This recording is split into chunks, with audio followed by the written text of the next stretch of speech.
You're with kindwin.ca with Unlocking Kelowna Real Estate, and we're back at the beautiful 899 Loseth Drive in Black Mountain. This property is a sprawling 4,900 square foot, has high-end finishings throughout, has 7 bedrooms plus a den, including a 2-bedroom legal suite, and a view of the beautiful, iconic Black Mountain.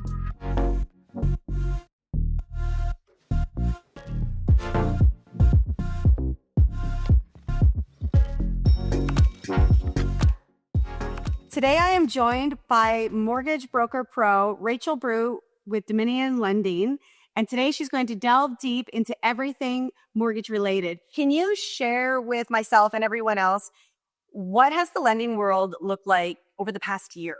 Yeah, absolutely. Within the Okanagan over the past year, we've seen a lot of different types of trends. We've seen a lot of different types of policies with property ownership and how they can be used as well. As you're aware, the short-term rental changes that were made that had a big impact on buying and selling. But again, just rate environments is a big one too. We were in a raising rate environment for a period of time post-pandemic. Oh, yeah. That obviously slowed things quite a bit for people like you and I in our work. But in this past year, we have seen rates start to soften, decrease, and holding a little lower, which is starting to make a little bit more movement within the market. So that's really promising to see. I would say it has been a little slow though. This past year, it's been. So you're talking about, and right now, you're feeling it too. Yeah, it was for sure. This past year, it was a little slower. People are more hesitant because they are aware that rates are starting to come down and they're going to have increased buying power. So with that, they're just holding off because if it's going to be more affordable in 6 months, or you can get more for your money in 6 months, why would you not do that short-term wait to have a longer-term gain, right? So there's no big rush right now, and coming into a spring market, it's bound to be quite busy. Rates are continuing to come down, so it's definitely a bit of a buyer's market from what I'm noticing. Mm-hmm. Yeah, I'll touch on that because it's funny you say that, people are holding off. The amount of listing calls that I have been called out to and the hours I've spent getting them ready, ultimately the sellers have decided to hold off on selling, and not because they're going with a different realtor or not because they've changed their mind and they don't want to sell. They just don't want to sell right now. So I think there is some hesitation out there. And, mentioning the tariffs, that brings a lot of uncertainty to our world. I did want to share with yourself and everybody at home where we are at with statistics. So just over this last year, we have seen an increase. From this time last year, our sales have gone up for residential single families year to date. We're sitting at just over that 12% mark, and our price point, don't get too excited, sellers, has risen a bit to 8%. That's all great news. And normally that would kind of show we may be swinging into a seller's market, but we're not.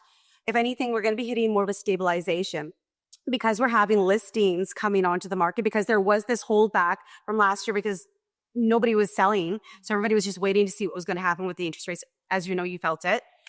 So our listings are up a whopping 13%. And this is for residential single family homes. This is not including the condos or anything like that, but there is definitely a trend and we're seeing that.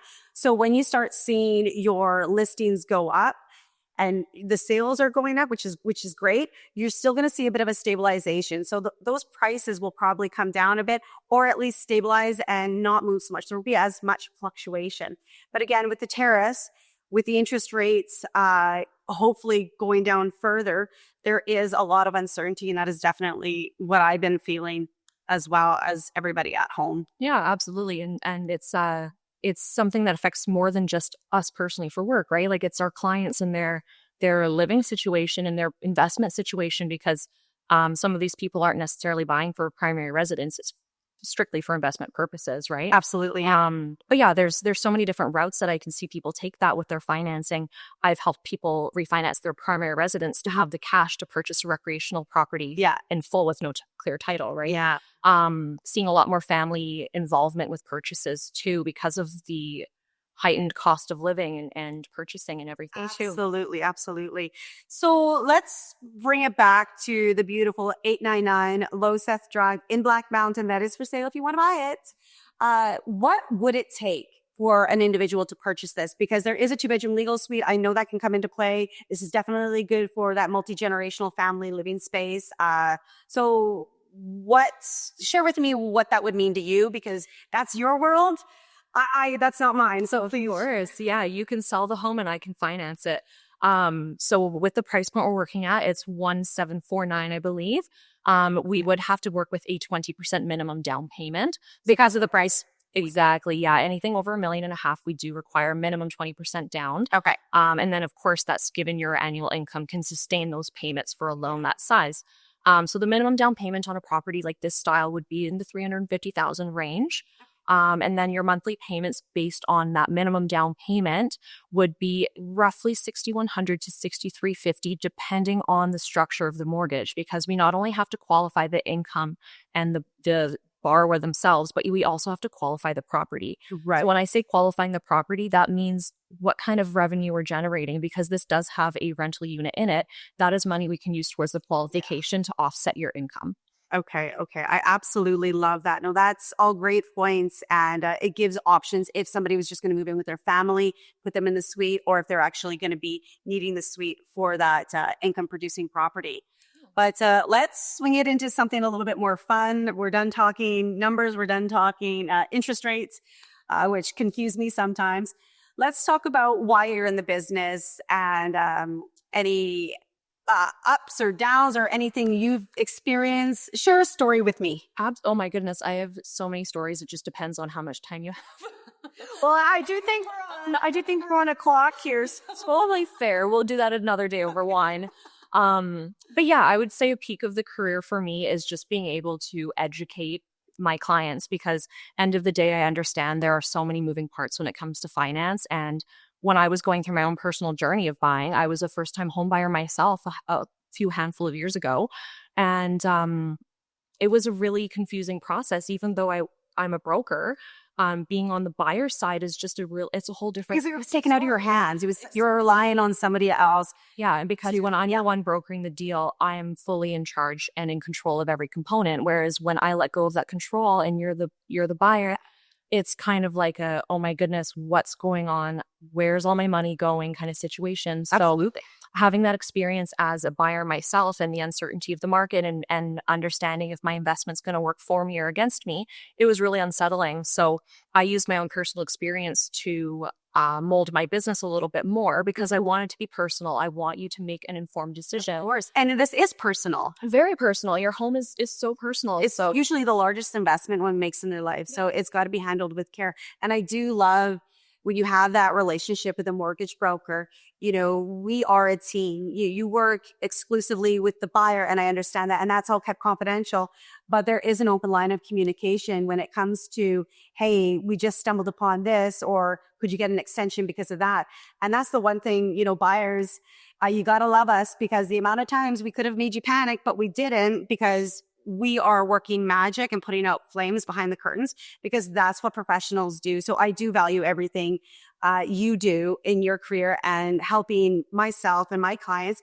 However, I do cringe when I get the call the day of subject removal, say we need about extension. So don't do those calls anymore. I know, and you know what, it does suck when that happens. And Once in a while. but you know what, that's the name of the game. Yeah. And when you have a team of professionals that Definitely. make sure informed consent and communication is a top priority, the deal's going to go smooth. And there might be a hiccup, yes, because that's just life and the way it goes. But you have people that are go-getters and they communicate every moving part. It's hard to never find a solution, like you're always going to come out on top because you're in the know and you're doing your due diligence, and that's what's most important. Absolutely. My job is to, do the due diligence on the home, make sure this is the right investment, the right property for my clients. And you're the numbers gal. And thank goodness, because we were just talking about this. I am dyslexic and my numbers. That's why we have her. There's a lot of numbers moving around for sure. So that was something peak and pit of the career again. I love that I can educate my clients so they can make their own decision and feel comfortable with their investment. But then, there are the down parts where I have to make those calls and tell realtors it's not going to work, or tell the client that the finances might not be where they need to be. It's uncomfortable, but end of the day, if it's going to make me better at my job and my clients better in their position, it's what you got to do. Absolutely. I'm a firm believer everything happens for a reason. So if that scenario didn't work on that property specifically, it doesn't mean that they do not get to buy. It just means that's just not the house for that. Or and we just you're buying later, and this is Or what you're we're going buying to do to get you in the position to get what you want. amazing. Yeah. Well, thank you so much for joining me today. You're incredible. Everybody at home, thank you so much for joining myself and Rachel. If you guys have any questions on the real estate market or lending, please reach out to us and we will definitely be there to help you. And I am really looking forward to seeing you guys all in a couple of weeks with Unlocking Kelowna Real Estate as we jump into another property and I get to show it off to you. Thanks, guys. Bye.